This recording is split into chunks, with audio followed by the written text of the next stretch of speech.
জান্নাতে যাওয়ার জন্য আমাদের ঈমান লাগবে। একটা হাদিস আছে, বুখারীতেও আছে হাদিসটা, মুসলিমও আছে। হাদিসটি হলো, ঈমান এবং ইসলাম আর আমল কিভাবে করতে হয়, ইখলাস, এই কয়েকটা বস্তুর সাথে মিলিত। এই হাদিসটির নাম হলো হাদিসে জিবরিল। হাদিসের নাম কি বলবেন? সাথে সাথে বলবেন, হাদিসে জিবরিল। এই হাদিসটা হযরত জিবরিল আলাইহিস সালামের দিকে নিসবত করা হয়। عن عمر بن الخطاب رضي الله تعالى عنه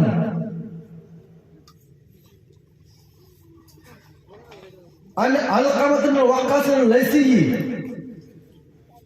علقمة بن وقاص الليثي একজন তাবেঈ। উনি হযরত ওমর ইবনে খাত্তাব রাদিয়াল্লাহু আনহুর মেম্বারের খুতবা বয়ান করতেছেন। عن عمر بن الخطاب رضي الله تعالى عنه قال: بينما نحن عند رسول الله صلى الله عليه وسلم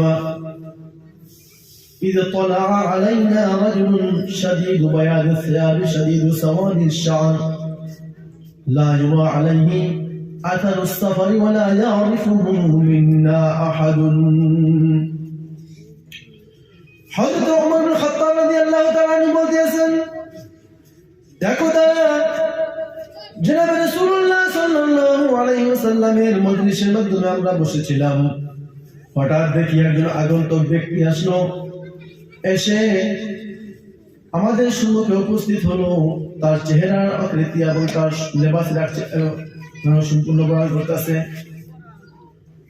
সে ব্যক্তি এমন ভাবে আসলো, শাদীদু সাওয়াদিশ শাআর, তার শরীরের মাধ্যমে যে কাপড় পরিধান করেছে অত্যন্ত সাদা কাপড় পরিধান করেছে।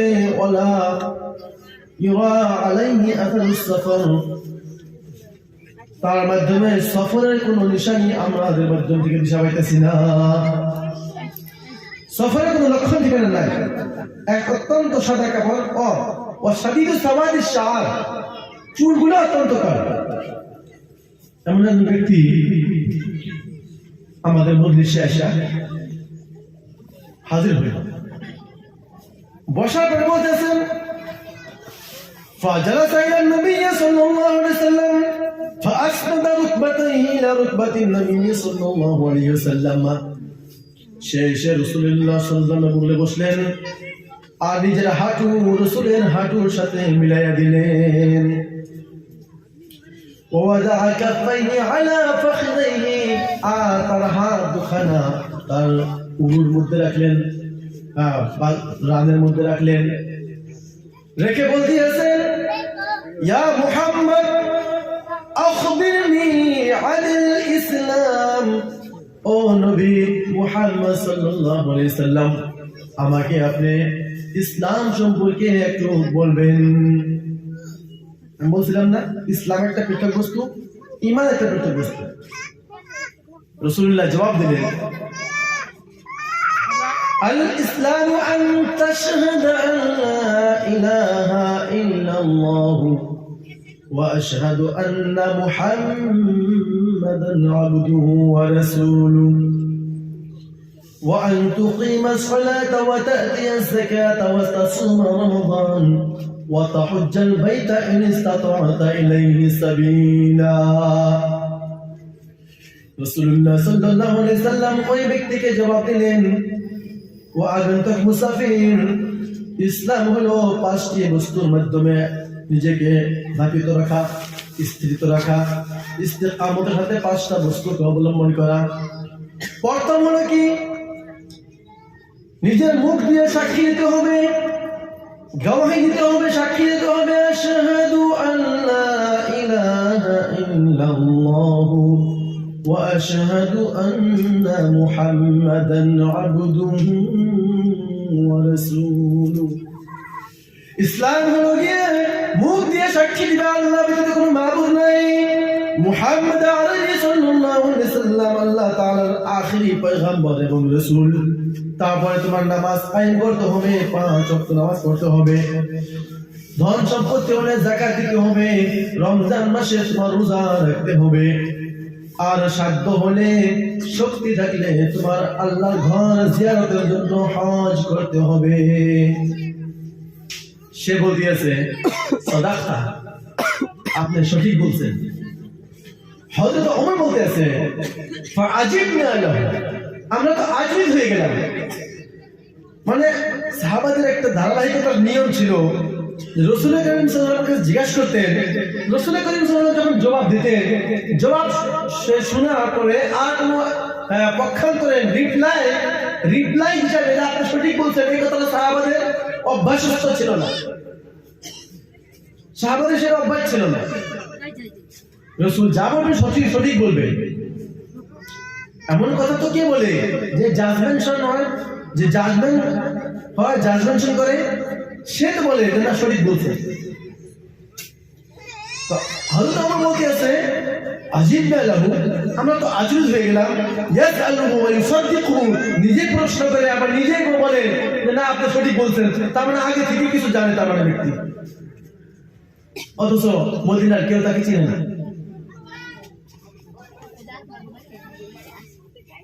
দ্বিতীয় প্রশ্ন বললেন ও আখবিরনি আনিল ঈমান, ও নবী ঈমান সম্পর্কে আমাকে জিজ্ঞাসা করুন, আমাকে বলুন। ও নবী ঈমান সম্পর্কে আমাকে বলুন। রাসূল করিম সাল্লাল্লাহু আলাইহি ওয়াসাল্লাম জবাব দিলেন আল ঈমানু আন তুমিনা বিল্লাহি ওয়া মালাইকাতিহি ওয়া কুতুবিহি ওয়া রুসুলিহি ওয়াল ইয়াউমিল আখির والقدر خيره وشره من الله تعالى والبعث بعد الموت। রাসূলুল্লাহ সাল্লাল্লাহু আলাইহি ওয়াসাল্লাম বললেন ও আগন্তুক ব্যক্তি শোনো, ঈমান হলো তুমি এটা অন্তরের মধ্যে বিশ্বাস রাখবে যে আল্লাহ ব্যতীত কোনো মাবুদ নাই। আন তুমিনা বিল্লাহি, আল্লাহর উপর ঈমান রাখবে, ও মালাইকাতিহি, আল্লাহর ফেরেশতার প্রতি ঈমান রাখবে, ওয়া কুতুবিহি, আল্লাহর পাঠানো যত কিতাব সহিফা অবতীর্ণ হয়েছে সে সমস্ত কিতাবের প্রতি ঈমান রাখবে। তারপরে ওয়াল কদরি খায়রিহি ওয়া শাররিহি মিনাল্লাহি তাআলা, আল্লাহর পক্ষ থেকে ভালো এবং মন্দ উভয়টাই আল্লাহ তাআলার পক্ষ থেকে হয়, তার প্রতি তোমার ঈমান রাখতে হবে। তাকদীরের প্রতি ঈমান রাখতে হবে, আর এটার প্রতি ঈমান রাখতে হবে ওয়াল বাসি বাদাল মাউত, মৃত্যুর পরে আবার পরকাল হবে, হাসর নাসর হবে, কিয়ামত হবে, হিসাব দেওয়া লাগবে। মৃত্যুর পরে আবার জীবিত একটা জীবন পাবো, একটা কাল আসবে, পরকাল নামে একটা যুগ আসবে, আবাদান জিন্দেগি সেখানে থাকতে হবে, তার প্রতি বিশ্বাস রাখতে হবে। এই ঈমান, এই ইসলাম। এখন বুঝলেন দুটা পৃথক বস্তু। ইসলাম হলো আমলের বস্তু, ঈমান হলো বিশ্বাসের বস্তু। ঈমানটা ভিতরের বস্তু, ইসলামটা বাহিরের বস্তু। আমার ঈমান আমি দেখাইতে পারবো না, ইসলাম আমি লুকাইতে পারবো না। ইসলাম আমি নামাজ কি লুকাই পড়ার বস্তু? নামাজ তো পড়ার টাইমে মানুষ দেখবে, ফিজিক্যালি আমল করার জন্য।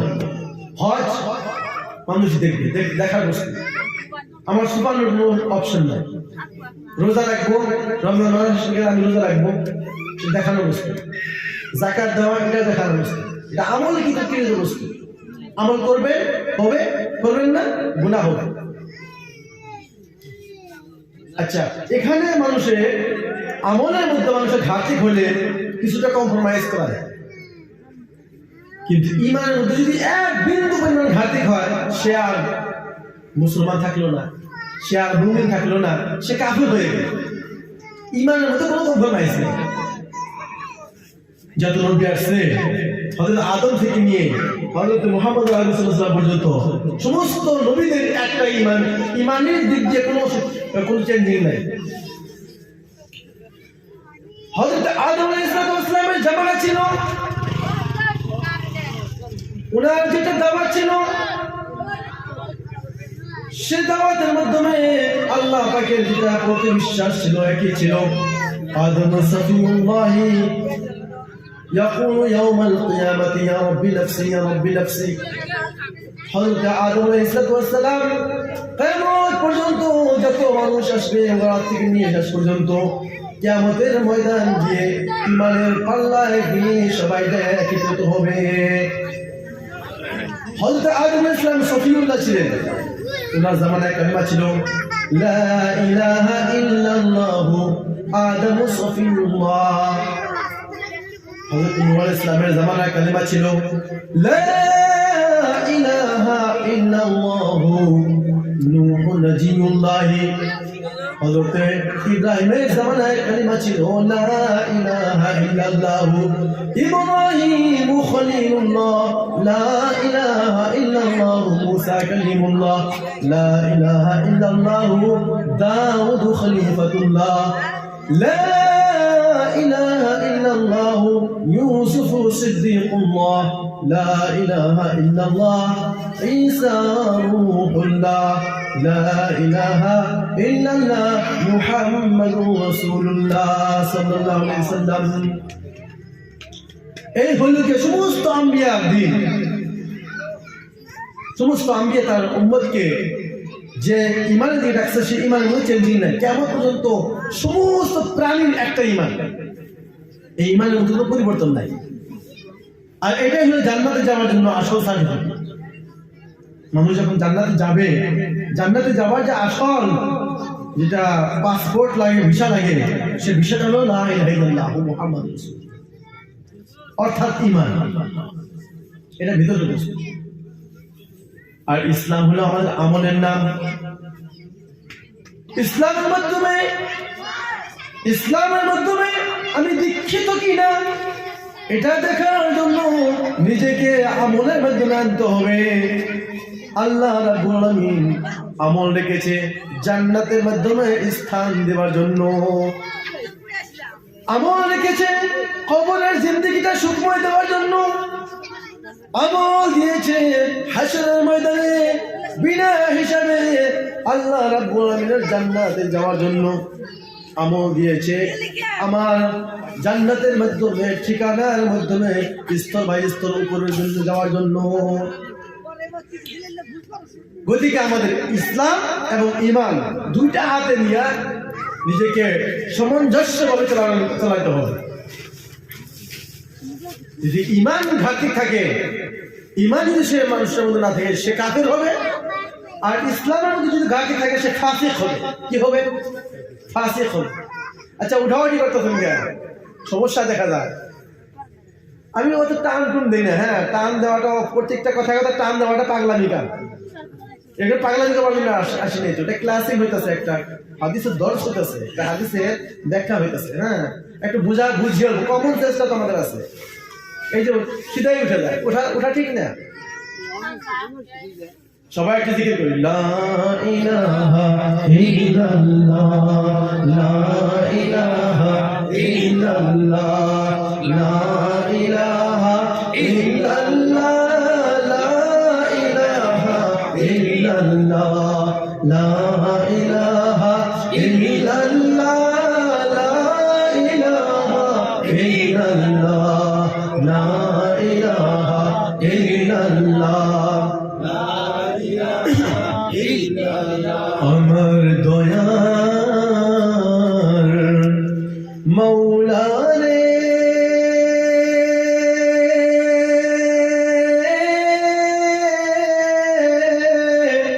আমার মায়ার মাবুদ রে,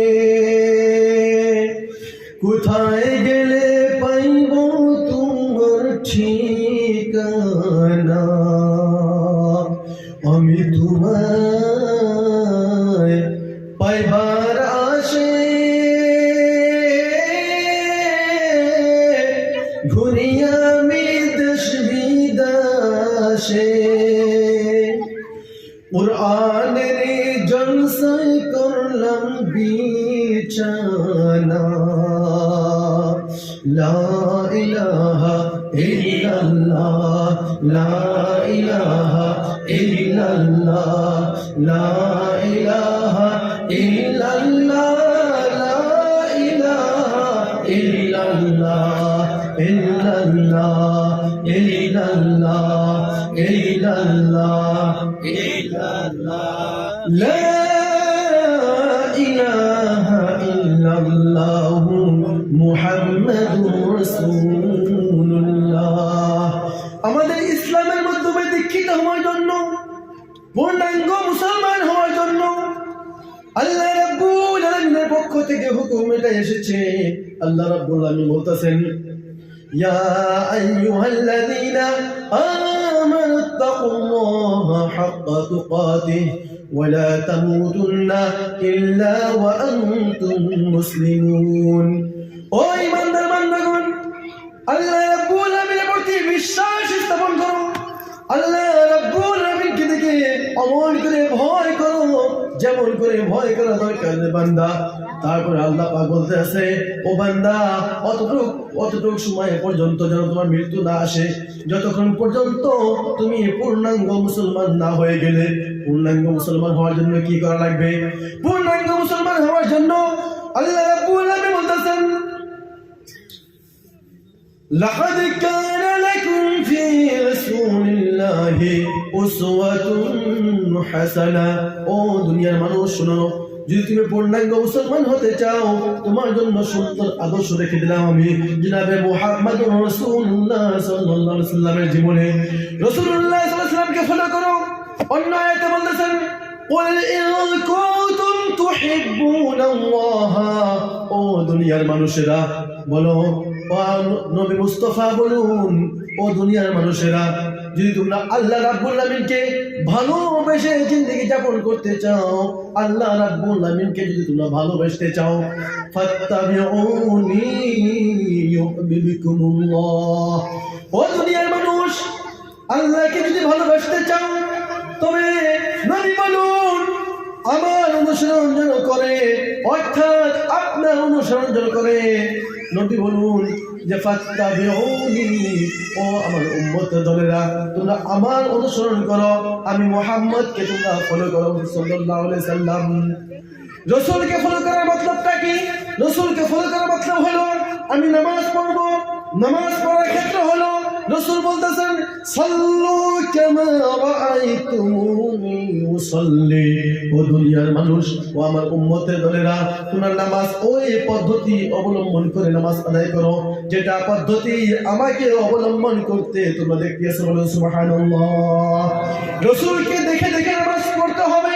রাসূল কেমন করে সিজদা করেছিল, কেমন করে কিয়াম করেছিল, কেমন করে রুকু করেছিল, কেমন করে সালাম ফিরাইছিল, রাসূল নামাজের মাধ্যমে কি কি তেলাওয়াত করেছিল, রুকুর মাধ্যমে কি বলেছিল, সিজদার মাধ্যমে কি বলেছিল, নামাজ আরম্ভ করার টাইমে কি বলেছিল, সালাম পর্যন্ত সব সমস্ত আমাদের শিক্ষণীয় আছে রাসূলের জীবন থেকে। বলেন সুবহানাল্লাহ। আল্লাহ পাক নামাজের হুকুম কোরআনে কারীমের মধ্যে করছে, কিন্তু নামাজের কোন পদ্ধতি কি, নামাজটা কোন পদ্ধতিতে পড়তে হবে সেটা কোরআনে কারীমের কোথাও উল্লেখ নেই। হ্যাঁ, أقيموا الصلاة لدلوك الشمس إلى غسق الليل وقرآن الفجر إن قرآن الفجر كان مشهودا। ওরে বান্দা, তুমি নামাজ আদায় করো সকাল সন্ধ্যা এবং রাতের মাধ্যমে। ফজরের নামাজে কোরআন তেলাওয়াত করো, কারণ ফজরের নামাজে কোরআন তেলাওয়াত করার টাইমে আল্লাহ রাব্বুল আলামিনের ফেরেশতা হাজির হয়। সুবহানাল্লাহ। এখন নামাজটার পদ্ধতি কি, কোন পদ্ধতিতে আমি রুকু করব, রুকু কত সময় করতে হবে, সাজদা কার নাম, কিয়াম কার নাম, কিরাত কোন টাইমে পড়তে হবে, দোয়া কোন টাইমে বলতে হবে, আমার তাশাহুদ কি বস্তুর নাম, এই সমস্ত এভরিথিং বস্তুর নাম আমরা যখন জানি এবং তার প্রতি আমল করি, এই সব কিছু আমলের বিবরণ আমাদেরকে রাসূল সাল্লাল্লাহু আলাইহি ওয়াসাল্লাম দিবে। গতিকে রাসূলের জীবনকে ফলো করে জিন্দেগি যাপন করার নাম হলো ইসলাম। বলেন সুবহানাল্লাহ। যাকাত দেওয়ার পদ্ধতি আল্লাহ পাক বলেছে, ওয়া আতুজ যাকাতা, ও মুসলমান যাকাত আদায় করো। যাকাত কিভাবে দিতে হবে এই পদ্ধতি কোরআনে কোথাও নাই। 2.5% যাকাত দিতে হবে, সোনার যাকাত এমন করে দিতে হবে, রূপার যাকাত এমন করে দিতে হবে, আর দোকানের যদি সামগ্রী থাকে তার এমন করে যাকাত দিতে হবে। পশু, গরু, ছাগল, ভেড়া এবং মোষ উট এবং অন্য অন্য পশু পালি যা আছে তার যাকাত দেওয়ার বিধানটা হলো আমাদের রাসূল সাল্লাল্লাহু আলাইহি সাল্লামের জীবন থেকে আনয়ন করা বস্তু। যাকাত হুকুমটা আল্লাহ, পদ্ধতিটা রাসূলুল্লাহ আমাদেরকে দিন। নামাজ হুকুমটা আল্লাহ, পদ্ধতিটা রাসূলুল্লাহ সাল্লাল্লাহু আলাইহি আমাদেরকে দিন। রোজা আল্লাহর হুকুম, আতিমুস সিয়াম ইলাল লাইল, রাত পর্যন্ত রোজা মুকাম্মাল করো। এখন রোজার পদ্ধতিতে কেমন হবো? রোজার ডেফিনিশন কি, নামাজের ডেফিনিশন কি, যাকাতের ডেফিনিশনটা কি, এই সমস্ত এভরিথিং বিশ্লেষণ ডেফিনিশনটা আমাদের নিতে হবে রাসূলুল্লাহ সাল্লাল্লাহু আলাইহি ওয়াসাল্লামের জীবন থেকে। আল্লাহ তাআলা আমাদেরকে বলছে ফানকিহু মা তাবা লাকুম মিনান নিসা মাসনা ওয়া থুলাসা ওয়া রুবাআ। ওরে বান্দা, তোমরা তোমাদের পছন্দিতা নারীদের মাধ্যম থেকে বিবাহিত করে জিন্দেগি যাপন করো, তোমরা বিবাহ করো। এখন বিবাহ করার পদ্ধতিটা কি? কোন পদ্ধতিতে বিবাহ করতে হবে? বিবাহ এবং জিনার মধ্যে পার্থক্যটা কি? আছে কোনো পার্থক্য? বিবাহ করা আর জিনার মধ্যে কোনো পার্থক্য আছে? আছে। এখন একটা করবেন ইবাদত হবে, একটা করবেন গুনাহ হবে। হ্যাঁ, আপনি যে পদ্ধতিতে করলে ইবাদতের মধ্যে গণ্য হবে, সে পদ্ধতিটা ওই পদ্ধতি অনুযায়ী হয়তো হবে যে পদ্ধতি রাসূলুল্লাহ সাল্লাল্লাহু আলাইহি ওয়াসাল্লাম ছিল। আর বাহিরে গিয়ে কোনো পদ্ধতি অবলম্বন করলে সেটা জিনা হবে। কি হবে? জিনা হবে। এরকম আমাদের লাইফ সেটিং করার জন্য কোনো না কোনো আইডিয়াল নিয়ে মানুষ দুনিয়ার মাধ্যমে জিন্দেগি যাপন করে। প্রত্যেকজন ব্যক্তি কারো না কারো ব্যক্তিকে ফলো করে নিজের জীবন যাপন করে। এই যে আমাদের নওজোয়ানরা চুল কাটে না, এই সাইডে নাইরা, এই সাইডে নাইরা, এইদিকে একদম পুরো বড় বড়। হ্যাঁ, অ্যাকচুয়ালি এই চুলের আমরা যখন ছোট ছিলাম এই চুলের কাটিং ছিল না। কারণ কি জানেন? ওই টাইমে হানি সিং সিঙ্গার ছিল না। ওই টাইমে সিঙ্গার যারা ছিল হয়তো ওই টাইমে যুবকরা হয়তো ওই সিঙ্গার বা ওই সব অ্যাক্টরদের ফলো করত। এখনকার যারা অ্যাক্টর এদেরকে তারা ফলো করতেছে। তারা ভিডিওর মধ্যে, হোয়াটসঅ্যাপের মধ্যে, ফেসবুকের মধ্যে, টিভির মাধ্যমে তারা যে ফিল্মগুলো দেখতেছে, যারা গানগুলো শুনতেছে, তারা যেটা হেয়ার কাটিং পাইতেছে, এই হেয়ার কাটিংটা তারা ফলো করতেছে। করবে মানুষ একে অপরকে ফলো করে জিন্দেগি যাপন করে। কথা বুঝে আসছে? সবাই কেউ না কেউ আপনার জিন্দেগির জন্য আইডিয়াল হয়ে আছে, যাকে দেখে হয়তো নাপিত চুল কাটার কাটিং শিখতে, নাপিত যে চুল কাটে দিবে ওই কাটিংটা একজনকে ফলো করে একজনকে দেখবো, দেখার পর ওই ধরনের চুলটা কেটে দেবে। ওই রকমের মহিলারা কোন না কোনো একজন নারীকে সম্মুখে রেখে নিজেকে মেকআপের বক্সের সম্মুখে নিয়ে যায়, শিশার সম্মুখে নিয়ে যায়। কোন একজন হিরোইন অ্যাক্টরের সাথে তার হয়তো দিলের একটা মনোভাবনা আছে, চায় তার মতন। আমরা যখন ছোট ছিলাম, বরঞ্চ আমরা যখন ছোট ছিলাম মানে কি আমাদের আগের যুগে মানুষ কি করতো, মহিলাদেরকে নিয়ে রাত্রে সফর করতো। শ্বশুর বাড়িতে বউ নিয়ে গেত, রাত্রে গেত, রাত্রে আসতো, বা পালকি নিয়ে গেত, পালকি উঠাই নিয়ে মানে মহিলাদেরকে নেওয়া আনা হতো। বোরকা তো পরিধান করতেই করতো, পালকি ব্যবহার হতো। সে জামানার পরিবর্তন হইলো। আমরা ছোটবেলা দেখছি যে মহিলারা যারা স্কুলে পড়তো তারা কমাস কম ওড়না দিয়ে নিজের শরীরকে পুরোপুরি ঢাকতো। তারপরে যে মহিলাদের সময়টা আসলো, আমরা তখন যুবক মানুষ, তখন যুবক মানুষ মানে কি এই বর্তমান 5-7 বছর আগেকার ঘটনা হইতেছে, আমি তো বুড়াই নাই। তো ওই টাইমে মেয়েদের অবস্থা ছিল যে ওড়না নিয়ে গলা উঠে পাশে, আর এখনকার অবস্থা হলো যে মেয়েরা ওড়নাবিহীন চলে। এটা একটা ফ্যাশন হয়ে গেছে, ওড়নাবিহীন চলতেছে। আর যদি কথা মেয়েরা যখন বড় হয়, তাদের যৌবন যখন ভাসে, তখন উন্নাবিহীন চলাটা কত বড় নির্লজ্জতা, সেটা একটা হাদিসের মাধ্যমে রাসূল করিম সাল্লাল্লাহু আলাইহি ওয়াসাল্লাম বলতেছেন। عن النبي صلى الله عليه وسلم قال رب كاسيات عاريات একদিন নবী করিম সাল্লাল্লাহু আলাইহি ওয়াসাল্লাম স্বপ্নের মধ্যে ঘাবড়াইয়া স্বপ্নের দিকে উঠলেন।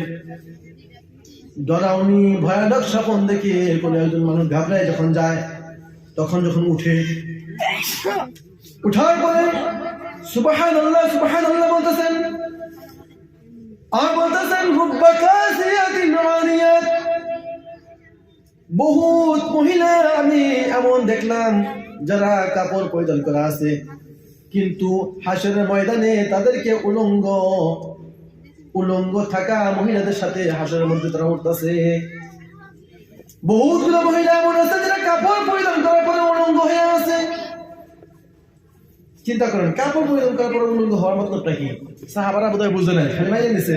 রাসূল বলতেছে অবশ্যই শুদ্ধ বলতেছে, কিন্তু দৃষ্টান্তে নাই, গতিকে তারা বুঝতেছে না যে কাপড় পরিধান করার পরে মানুষের উলঙ্গ কেমন করে থাকতে পারে। যেটা ব্ল্যাক ব্ল্যাক বস্তু না, কাপড় বস্ত্রহীনতা, বস্ত্র পরিধান করা দুটো পৃথক পৃথক বস্তু।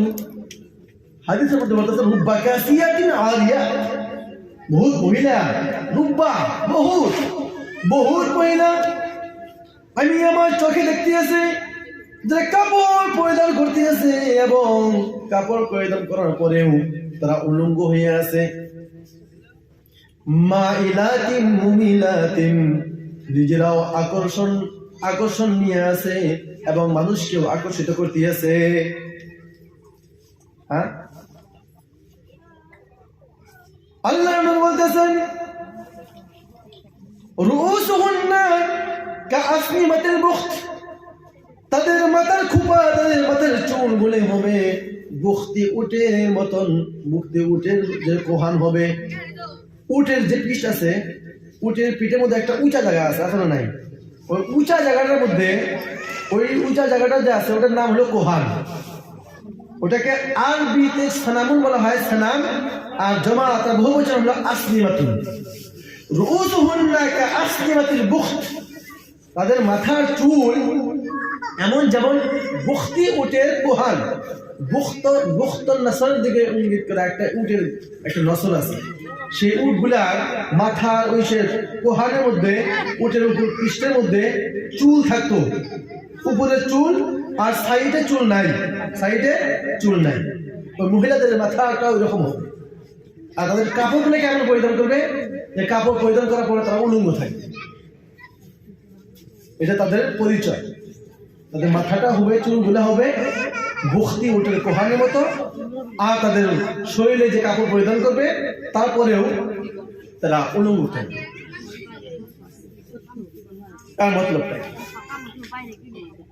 এর মতলবটা আমাদেরকে তো বুঝাই দেওয়ার কোনো কথাই নেই। খালি দ্বিতীয় হাদিসের দ্বিতীয় অংশটা ব্যাখ্যা করা যাবে, যে প্রথমটা তো ব্যাখ্যা করার প্রয়োজন নাই, কারণ আমাদের দৃষ্টান্তে। কারণ কি, আমাদের বাজার থেকে যে সমস্ত মহিলাদের জন্য কাপড় আমরা কিনি, চাহে সেটা পাজামা কিনি, চাহে সেটা আমরা গাউন কিনি, যেটাই কিনি না কেন, মহিলাদেরকে যে সমস্ত কাপড় আমাদের মেয়েদেরকে আমরা দেই, সে মহিলাদেরকে, সে মেয়েদেরকে, সে বোনদেরকে, সেই ভাস্তি ভাগ্নিদেরকে যে আমরা কাপড়গুলো দিতে আছি, এই কাপড়গুলো এত টাইট যে কাপড়গুলো পরিধান করার পরে শরীরের কোনটা অংশ উঁচু, কোনটা অংশ একটু নিচা, উঁচু নিচু পরিপূর্ণ স্পষ্ট ঝকঝক হইতে আছে কিনা, হ্যাঁ, শরীরের উতার চড়াও,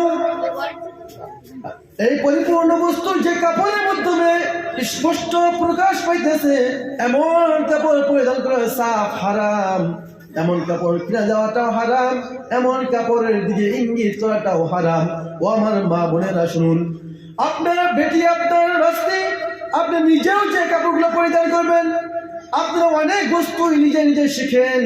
আপনারা খাতা সেলাই করতে পারেন, আপনারা রুমাল বানাইতে পারেন, ফুল বানাইতে পারেন, আপনারা ঘর নেড়তে পারেন, আপনারা বহুত কাজ হাতের কাম জানতে পারেন, শিখতে পারেন, শিখাইতে পারেন। প্রত্যেকটা মহল্লা গ্রামের মধ্যে যেন 2-5 জন মহিলা এমন হয় যারা মহিলাদের কাপড় যেন বানানোর জন্য একটা ক্যাপাসিটি যারা শিখে। হ্যাঁ, খলিফাগিরি যেটা কয়, দর্জির কাম, তোমার সীমাটুকু পর্যন্ত শিখেন। নিজের সন্তানকে, নিজের মেয়েকে, নিজের বোনকে, নিজের মাসিকে, নিজেই যে কাপড়গুলো আমরা পরিধান করবো, এই কাপড়গুলা যেন বাজার থেকে যেন কিনে আনার জন্য প্রয়োজন না হয়। কারণ বর্তমান মার্কেট হলো ইহুদিদের হাতে, বর্তমান মার্কেট হলো কাফেরদের হাতে, বর্তমান মার্কেট হলো আমাদের ইসলাম বিরোধী চক্র ষড়যন্ত্রের বলি হয়েছে। তারা যে কাপড়গুলো ডিজাইনিং করতেছে আপনার জন্য, আপনার মেয়ের জন্য, আপনার বোনের জন্য, আপনার এই কাপড়গুলো পরিধান করলে আপনি ওই সমস্ত মহিলার মধ্যে অটোমেটিকলি আসতেছেন যাদেরকে আল্লাহ পাক কিয়ামতের ময়দানে বোধ হয় জাহান্নামের জন্য অলরেডি ফয়সালা করে রাখছে, খারাপ পাইতেছেন না? অসুবিধা হইতেছে? খুব গুরুত্বপূর্ণ কথা হইতেছে, বস্তু শুনেন। আমরা যে যুগে চলতেছি, এই যুগটা কোনো সাধারণ যুগ না। খাস করে 2005 থেকে নিয়ে 2023 পর্যন্ত যেটা পৃথিবীর গতিবেগ চলতেছে, এত স্পিড চলতেছে যে ইতিহাস নাই, আর কোনো ইতিহাস নাই। এটা অদ্বিতীয় কাল চলতেছে, যে কালে আমরা চলতেছি। হ্যাঁ, একটা সময় পুরা গ্রামের মধ্যে একটা টিভি ছিল, মানুষ আনন্দ গিয়ে ফিল্ম দেখতো। আর ফিল্ম দেখে যখন আসলো, মধ্যে চুরি করে আসলো, হ্যাঁ, এত ডরাইতো, এত ভয় পেত। মোল্লা মুন্সিরা খবর পাইলে তো দেখো। আমাদের দাদা ইমামতি করতো আমাদের গ্রামে, প্রথম টিভি যে ব্যক্তি আছে ওই বাড়িতে মরা পর্যন্ত কোন এক ঢোক পানি পর্যন্ত খায়নি। এত নরম ছিল এবং আমলের ক্ষেত্রে এত গরম ছিল। তারপরে টিভি পার হয়ে গেল, তারপরে আসলো কি সিডি, আসলো না নাই? তখন ফিল্মটা আরো আম হলো। হ্যাঁ, নাঙ্গা পন্টা, বেশ্যা পন্টা আরো প্রকাশ পাইল। তারপরে হলো কি সিডিও এখন অফ। তারপরে আসলো মোবাইল। আর মোবাইলে যেটা করতেছে, ইন্না লিল্লাহি ওয়া ইন্না ইলাইহি রাজিউন, এর কোনো ভাষা নাই, আমাদের হাতে কোনো পাওয়ার নাই, এর প্রতিরোধ করার কোনো উপায় নাই। প্রত্যেকজন ছেলে এবং মেয়ে, প্রত্যেকজন নর এবং নারী, বুড়া হোক আর বুড়ি হোক, জোয়ান হোক বা যুবতী হোক, সে ভালো হোক আর মন্দ হোক, তার কাছে কমাস কম একটা মোবাইল থাকবে। কিছু থাকুক আর না থাকুক, মোবাইলটা হলেই থাকবে। বাচ্চারা গেমে বিজি, কারণে বিজি, যুবকরা গেমে বিজি, ফিল্মের মধ্যে বিজি, মেয়েরা সিরিয়ালের মধ্যে বিজি। যে সমস্ত মাধ্যমে রাসূলুল্লাহ সাল্লাল্লাহু আলাইহি ওয়াসাল্লামের যে আদর্শ, সে আদর্শ তো দূর দূর পর্যন্ত কোনো লেশ মাত্র পাওয়া যায়, কোনো লেশ মাত্র পাওয়া যায়। কি যে হবে আল্লাহর পক্ষ থেকে, যে কি আযাবটা আমাদের করতে আসবে, ধারণা করলে লোম খারাপ হয়ে যায়, শরীরে পশম খারাপ হয়ে যায়। আল্লাহ পাক পারে না? কওমে লূতকে আযাব দেয় না? হ্যাঁ, কওমে সামুদকে আযাব দেয় না? কওমে আদকে হালাক করে নাই? নূহ ইসলামের জামানায় তুফান আসে নাই? তারা যে গুনাহগুলো করছে, ওই সমস্ত গুনাহ যদি এক পাল্লা রাখা হয় আর আমাদের গুনাহ যদি এক পাল্লা রাখা হয়, আমার মনে হয় যে তারা হালকা করে যাবে। কোন গুনাহটা আছে যেটা আমরা করি, কোন গুনাহটা আছে যেটা আমরা দেখি না, কোন গুনাহটা আছে যে বস্তুটার মধ্যে আমরা নাই। নর এবং নারী উভয় পক্ষই পরিপূর্ণ জড়িত আছি আমরা গুনাহের মধ্যে। রাসূল করিম সাল্লাল্লাহু আলাইহি ওয়াসাল্লামের আদর্শগত জীবন নিয়ে চলা তো বর্তমানে আগুনের আংড়া হাতি নিয়ে চলার মতো লোক আছে। হাদিসের মধ্যে আসছে একটা সময় এমন আসবে, একটা ঈমান বাঁচায় রাখাটা এমন হবে, কাল কাবিদি আলা কাবিদি জামরাতি আলা ইয়াদাইহি, হাতের মধ্যে আগুনের আংড়া নেওয়া সহজ হবে, ঈমান বাঁচান, ইসলাম বাঁচানো কঠিন হবে। রাসূল করিম সাল্লাল্লাহু আলাইহি ওয়াসাল্লাম বলতেছেন, বাদাল ইসলামু গরীবান, ইসলাম আরম্ভ হয়েছে একেবারে আনকমন অবস্থায়, আননোন অবস্থায়, অপরিচিত অবস্থায়। অল্প এমন কিছু মানুষই ইসলাম গ্রহণ করেছিল, যাদেরকে সমাজের মাধ্যমে কোনো ভ্যালু দেওয়া হয় নাই, যাদেরকে কোনো স্থান দেওয়া হয় নাই। কোন গুলাম বিলাল ইসলাম কবুল করেছে, সুহাইল ইসলাম কবুল করেছে, খাব্বাব ইসলাম কবুল করেছে, সুমাইয়া ইসলাম কবুল করেছে। এরকম গুলাম এবং কামলা বেচা মানুষ ইসলাম গ্রহণ করেছিল। নেতৃবর্গ যারা ছিল তারা ইসলাম কবুল করেন নাই। আবু জেহেল ছিল নেতা, উতবা ছিল নেতা, শাইবা, রবিআ, উবাই বিন খলফ, উমাইয়া বিন খলফ, এই সমস্ত নেতৃত্ব যারা দিত। আরবের যারা নেতৃবর্গ ছিল তারা ইসলামের মাধ্যমে কোনো ধরনের কোনো অবদান নাই তাদের। ইসলামটা শুরু হয়েছিল একদম অপরিচিত কামলা বেচা ব্যক্তিদের হাত দিয়ে। ওয়াসায়াউদু গরীবা, কিয়ামতের আগে আবার ইসলাম ওই কামলা বেচা গ্রুপের হাতে চলে যাবে। এখন দাঁড়িয়ে রেখাটা কয় হুজুর ছেলে তো ঠিকই আছে, কিন্তু অল্প চাচা চাচা চাচা লাগে, মানে বেটি বিবাহ দিবে তো ছেলে সবকিছু ঠিকই আছে, কোয়ালিফাইড ছেলে, কিন্তু বাড়িটা একটু বড় তো চাচা মার্কার ছেলে, চাচা চাচা লাগে। এমন ছেলের হাতে কি মেয়ে রাজি হবে? হায় হায়।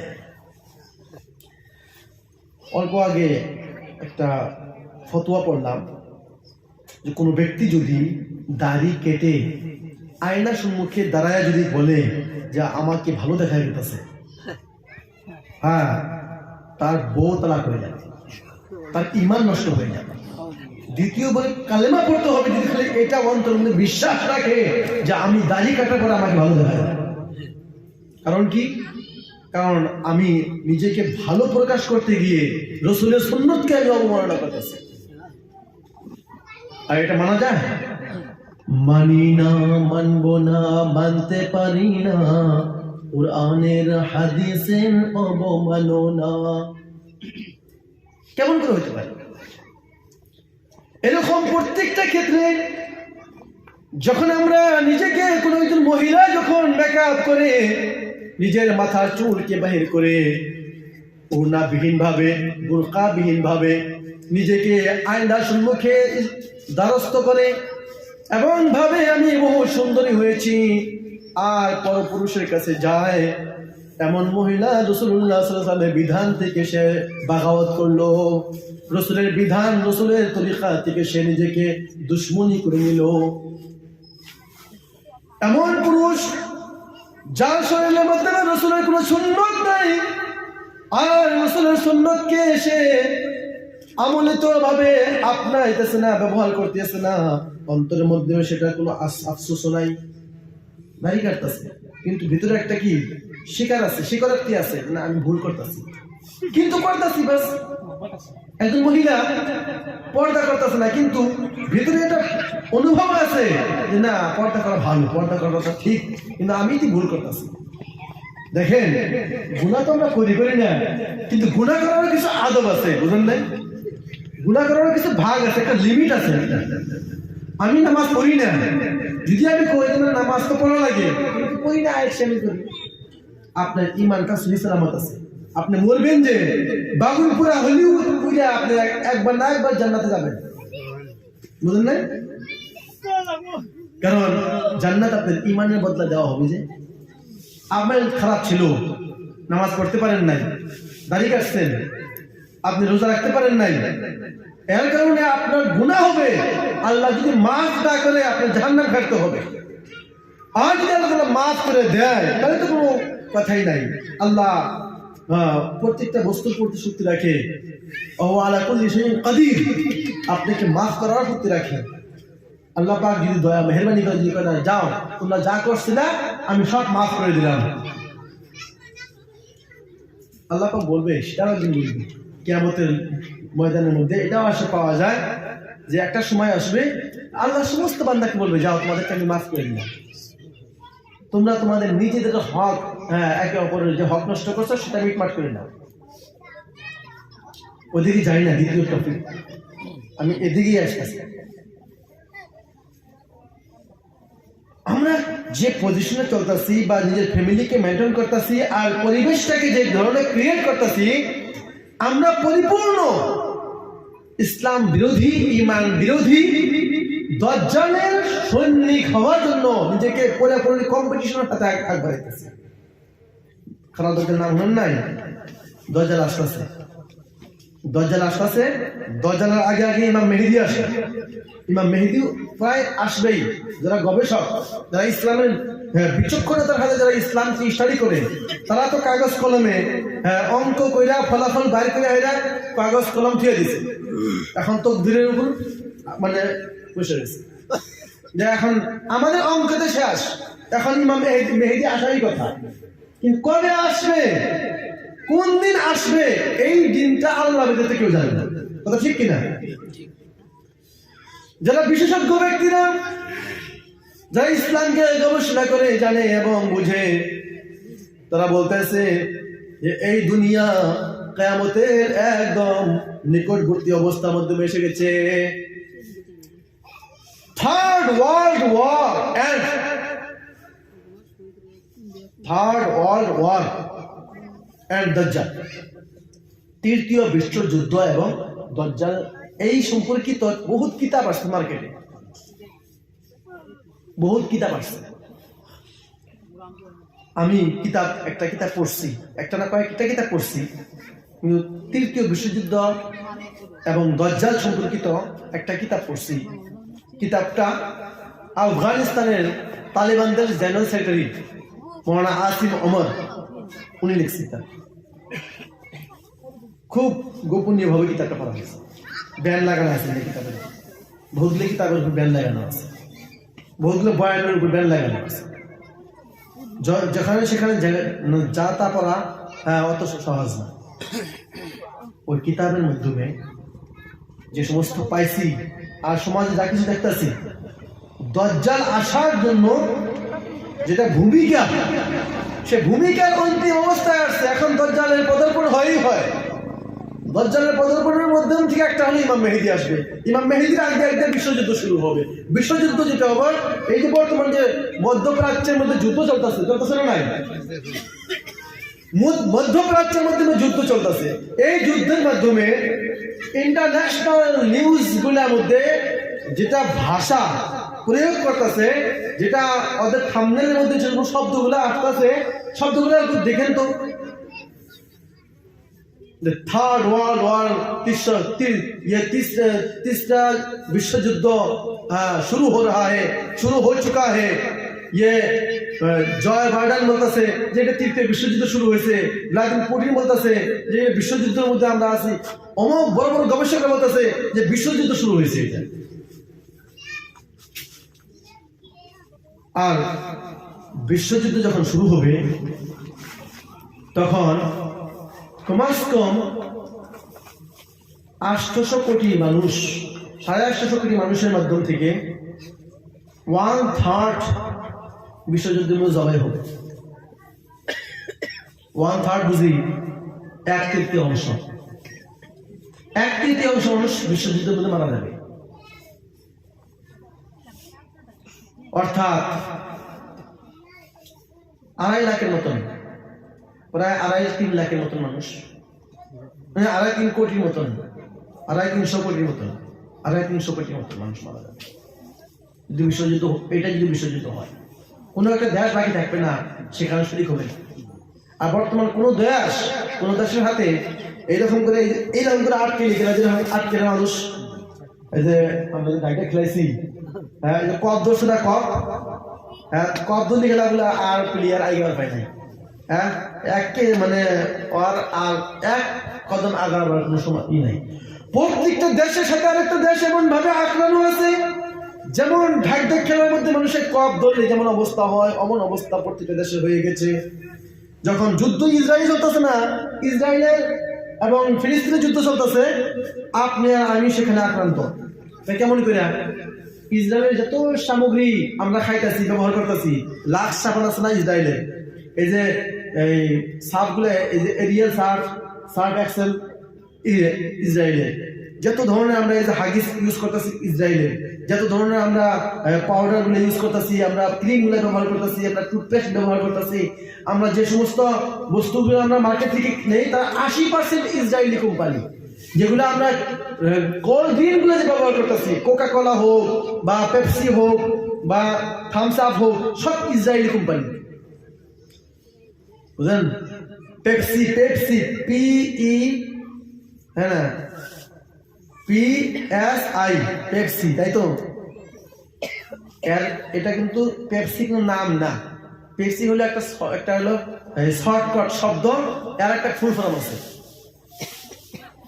খারাপ পাইতেছেন? পেপসির ফুল ফর্ম জানেন? পেপসির ফুল ফর্ম হলো যে pay every Penney save Israel. তুমি যত কিছু অর্জন করতেছ, সমস্ত অর্জনকৃত ধনকে তুমি ইসরায়েলকে সেভ করার জন্য। ইসরায়েলকে সেভ করা মানে কি? ইসরায়েলকে সেভ করা মানে ইসরায়েলের হাতিয়ারের জন্য, তার ট্যাঙ্কের জন্য, তার এয়ারলাইন্সের জন্য, তার আয়রন ডোমের জন্য যে সমস্ত হাতিয়ার, মুসলমানদের নিরীহ মুসলমানদের কচি কচি বাচ্চাদের লাশ, যে সমস্ত পয়সা দিয়া যে সমস্ত কচি কচি মানুষকে, মুসলমানদের সন্তানকে, মুসলমানদের নারীদেরকে হত্যা করা হইতেছে, প্রত্যেকটা অস্ত্রের ব্যাকগ্রাউন্ডে এই Pepsi, Coca Cola, Thums Up, cold ড্রিঙ্কের কোম্পানি সেটা বহন করতেছে। ইসরায়েলের সমস্ত কোম্পানির, এই যে আপনাদের একটা জ্যাকেট খেয়ে নেন, কাপড় খেয়ে দিন, নাইক, নাইক আছে, নাইক লেখা থাকে, হ্যাঁ, নাইক, NE, হ্যাঁ, NIKE, হ্যাঁ, NIKE। এটাও কিন্তু কোনো নাইক কোন শব্দ না, এটা হলো একটা শর্টকাট, এর একটা ফুল ফর্ম আছে। এর ফুল ফর্ম এর ফুল ফর্ম হলো no Islamic kingdom in earth. মানে মুসলমানদের বিশ্বের মধ্যে কোনো আধিপত্য থাকবে না, কোনো কিংডম থাকবে না, কোনো রাজত্ব থাকবে না। মুসলমানদের রাজত্বকে নষ্ট করার জন্য যে সমস্ত ইন্টেলিজেন্স ইউজ হইতেছে, মোসাদ হোক, CIA হোক বা অন্য কোনো ইন্টেলিজেন্স হোক, আমেরিকান বা কানাডিয়ান বা অন্য কোনো যুক্তরাষ্ট্র থেকে হোক বা ইসরায়েল থেকে হোক, যত ধরনের অ্যান্টি ইসলাম প্রজেক্ট আছে, সব কিছুকে সে কোম্পানি বহন করতেছে, সে কোম্পানি শেয়ার দিতেছে। এর নাম হলো না যে কোম্পানি আমাদেরকে জুতা দিতে আছে, যে কোম্পানি আমাদেরকে মোজা দিতে আছে, যে কোম্পানি আমাদেরকে জ্যাকেট দিতে আছে, যে কোম্পানি আমাদেরকে হ্যাট দিতে আছে, যে কোম্পানির আমরা টি শার্ট পরিধান করতেছি, যে কোম্পানির আমরা লং প্যান্ট পরিধান করতেছি, যে কোম্পানি আমাদের ঘরে আমাদের বেডরুমে ঢুকুই না আছে, যে কোম্পানি আমাদের সকাল সন্ধ্যা ব্রেকফাস্ট এবং ডিনারের মধ্যে ইউজ হইতেছে, যে কোম্পানির প্রত্যেকটা মানে ওড়না বিছানা হিসেবে আমি ব্যবহার করতেছি, ওই কোম্পানিটা আমার ইমানের বিপক্ষে আন্দোলন করতেছে। সে কোম্পানি আমার ইমানকে কিভাবে বিকৃত করে আমাকে নিস্তনাবুদ করতে পারে, আমাকে একেবারে ডিমলিশ করতে পারে, তার জন্য সে পয়সা যেগুলা ইউজ করতেছে, সেটা ওই কোম্পানিগুলা পয়সা ইউজ করতেছে। ইন্টারন্যাশনাল লেভেলে আমরা ধরা খাওয়াবো। এই যে আজকে ফিলিস্তিনের মধ্যে যুদ্ধ হইতেছে, সৌদি আরব থেকে দেখতেছে, ইরান থেকে দেখতেছে, সিরিয়া থেকে দেখতেছে, লিবিয়া থেকে দেখতেছে, হ্যাঁ, তুরস্ক থেকে দেখতেছে, জর্ডান, লেবানন, এই সমস্ত ইসলামিক দেশগুলো দেখতেছে, কিন্তু কিছু বলার জন্য কেউ সাহস করতেছে না। কেমন করে করবো?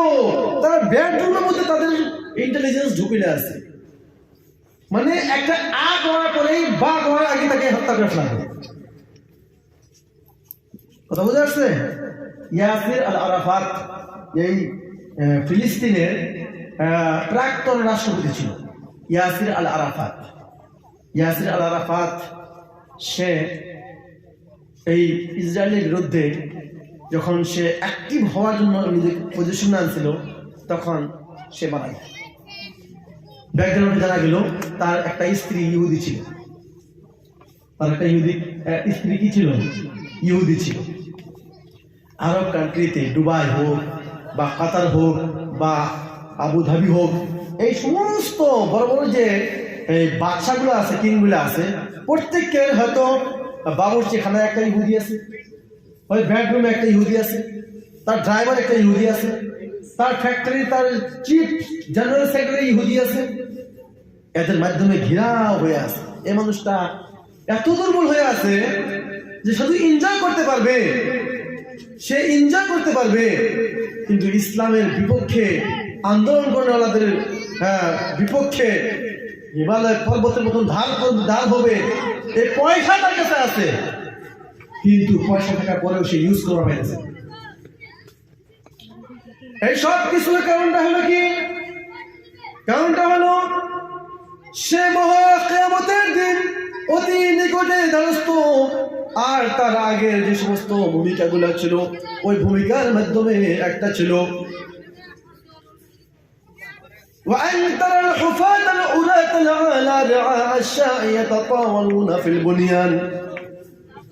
কিয়ামতের একটি লক্ষণ হলো যারা উট চড়াইতো, ছাগল চড়াইতো, পায়ে পরিধান করা জুতা ছিল না, কাপড়ের মধ্যে পরিধান করা, মাথায় টুপি ছিল না, এমন আরবের বৌদ্ধ মানুষ, তাদের ঘর তাদের শুধুমাত্র উটের চামড়া কিছু ত্রিপাল নিয়ে তারা ঘর বানাইতো। এমন এমন বৌদ্ধ দেহাতি বেদুইন মানুষের এমন উঁচা উঁচা বিল্ডিং বালাখানা হবে, তারা উঁচা উঁচা বিল্ডিং বালাখানায় একে অপরের সাথে কম্পিটিশন করে চলবে। এমন একটা অবস্থা যখন হবে, তখন ভাইবো কিয়ামত অতি নিকটে এসে গেছে। এখন পৃথিবীর সব থেকে উঁচা অট্টালিকা দুবাইতে, বুর্জ খলিফা, এর থেকে উঁচা পৃথিবীর মধ্যে আর কোনো বিল্ডিং নাই। গতিকে আমার ভাইরা, আমার বন্ধুরা, এই ইসলামকে নিয়ে, ইমানকে নিয়ে জিন্দেগি যাপন করা অত সহজ না, অত সহজ না। আমার আব্বা যারা নাম রেখেছে মোহাম্মদ, আমার আব্বা আম্মা যারা নাম রেখেছে আহমদ, আর এতে আমি মুসলমান, এত সহজ? नाम तूने मोहम्मद अली रख लिया, नाम तूने मोहम्मद अली रख लिया, क्या यही बस मुसलमान की पहचान है? तू मुसलमान भी है, घर में टीवी भी है, और मगन नाच गानों में बीवी भी है।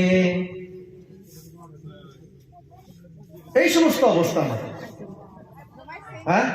আমি মুসলমান, আমাদের হাতে টিভি, আমাদের পকেটে টিভি, আমাদের প্রত্যেকের হাতে হাতে টিভি নিয়ে ঘুরতেছে। আর টিভিটার মতলবটা হলো কি, যে বেশ্যাগণার অন্তিম স্থানে আমি পৌঁছে গেছি। আমার ইচ্ছার অধীনস্থ আমি চাইলে একটা উলঙ্গ নারীকে দেখতে পাই, আমি চাইলে একটা উলঙ্গ ফটোকে দেখতে পারি, আমি ব্লু ফিল্ম দেখতে পাই, আমি যেগুলো একটা কঠিন থেকে কঠিন জঘন্যতম যা শব্দ ভাষা নাই, সে ভাষাহীন এমন কঠিন আর মাআযাল্লাহ এত খারাপ সিন আমি কম্বলের নিচে বসে বসে দেখতে পারি, যেখানে আমার স্ত্রীও জানবে না, আমি আমার বাবাও জানবে না, আমার মাও জানবে না, আমি আমার কম্বলের তলে বসে বসে শুয়া শুয়া আমি জঘন্যতম অবস্থার মধ্যে আমি চলতে পারি। এটা ওই সময় চলতে আছে যে সময় একজন মানুষ ঈমান নিয়ে শুবে, সকালে উঠবে ঈমান হারা হয়ে যাবে, আবার ফির বিকাল হবে, সে ঈমান নিয়ে সকালে উঠবে, বিকাল হইতে হইতে সে কাফের হয়ে যাবে। অমন অবস্থা চলতে আছে। ও আমার ভাইয়েরা, আমার বন্ধুরা, পর্দার আড়ালে বসে থেকে আমার মা বোনেরা, একটু জাগুন, একটু হোশের মধ্যে আসুন, নিজের আমলের দিকে একটু চিন্তা করুন। শস্য পরিমাণ ঈমানও যদি আমি বাজায় নিয়ে যেতে পারি, সেটাও বহুত বড় কথা। فمن يعمل مثقال ذرة خيرا يره। আমি যদি শস্য পরিমাণ যদি ঈমান নিয়ে আমি কিয়ামতের ময়দানে যাই, আমার আল্লাহ রাব্বুল আলামিন আমাকে নৈরাশ করবে না। বলেন সুবহানাল্লাহ। লা ইলাহা ইল্লাল্লাহ, লা ইলাহা ইল্লাল্লাহ, লা ইলাহা ইল্লাল্লাহ, লা ইলাহা ইল্লাল্লাহ, লা ইলাহা ইল্লাল্লাহ, লা মাবুদা ইল্লাল্লাহ লা মাহবুবা ইল্লাল্লাহ লা ইলাহা ইল্লাল্লাহ